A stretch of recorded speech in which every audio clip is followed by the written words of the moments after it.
ডাম্পাৰৰ দৌৰাত্মৰ বাবে বিভিন্ন সময়ত বহুতো মানুহ দুৰ্ঘটনাত পতিত হ'বলগীয়া হয়। এয়া চাওক এটা জ্বলন্ত উদাহৰণ।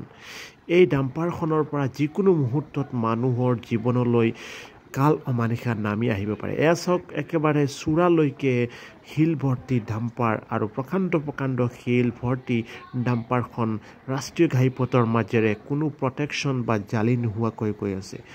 ইয়াৰ পৰা শিল পৰি যিকোনো মুহূৰ্তত মানুহৰ জীৱনলৈ বা ইয়াৰ কাষেৰে যোৱা গাড়ী বা আন যিকোনো বস্তুৰ ওপৰত এই শিল পৰি তেওঁলোকৰ জীৱনলৈ কাল অমানিশা নামি আহিব পাৰে। গতিকে এইবিলাকৰ ওপৰত প্ৰশাসনে কেতিয়া নাকি লগাব।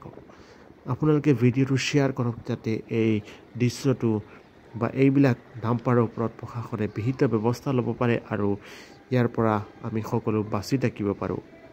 ধন্যবাদ। কমেণ্টত আপোনাৰ বহুমূলীয়া মতামত জনাব আৰু নতুনকৈ চাই থাকিলে পেজটো লাইক আৰু ছাবস্ক্ৰাইব কৰিব।